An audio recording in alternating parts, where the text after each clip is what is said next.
Good day. In this video, I will share with you the final performance of my company, the CP Treasures Company, in the business strategy game. Firstly, how was my strategic vision? Well, I didn't change my strategic vision from start to finish. I still engaged in differentiation strategy. I invested in production expansion, quality enhancement, and styles upgrade. I focused on quality and longevity. And although I did not champion CSR, I put money on CSR initiatives. For the recap, my company ranked 11 in the year 14 scoreboard, and overall it ranked in number 10. I did not panic, and I studied every component that will drive success. It resulted to constant increasing revenues for all three segments, in my internet and wholesale and private label.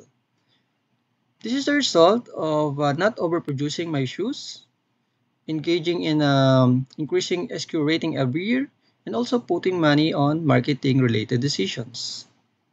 Relatively, my earning per shares and stock price also increased at a constant rate. How was my image rating?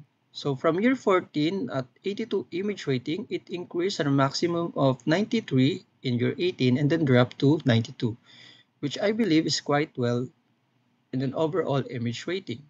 When it comes to global market share, my company averaged 29% in total market share at year ended 20. It was a 4% increase from the previous mid-game performance. And the same as my mid-game performance, it also has almost the same market share in all four regions. When it comes to financial page, in my shareholder relations, I did a successful stock repurchase from year 18 to year 20 that resulted in an outstanding shares balance of 18,860.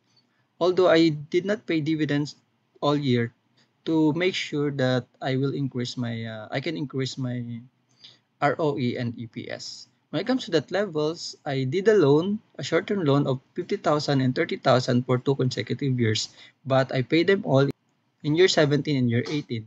That resulted to no outstanding bank loans at the end of year 18 to year 20.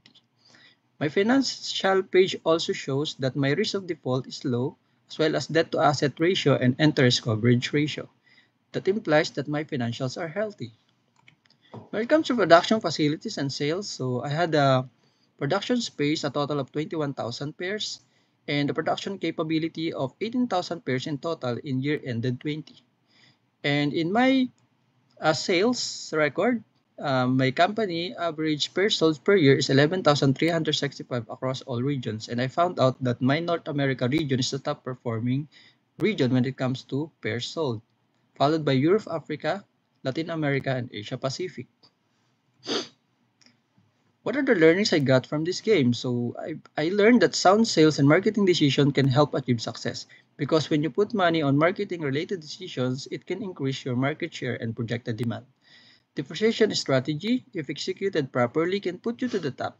Although my company ended at rank 7 in the year ended 20, I believe that differentiation strategy is the best strategy for this kind of business. Loans are not bad as long as it can generate more profits.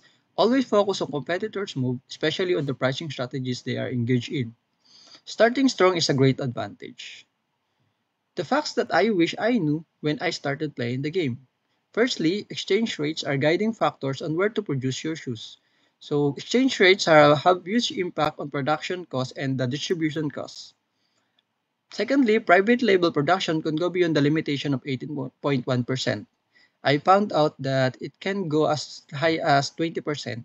That can also add net revenues and profits on the business. Overproduction will more likely to result to loss when you do inventory clearing. Putting money on marketing-related decisions is boosting sales and gaining market share. Correct industry averages assumption can help actualize projected demand and expenses. So through this game, I believe that in the real world business environment, I think I can do just fine because because this game reflects the real world scenario. Thank you.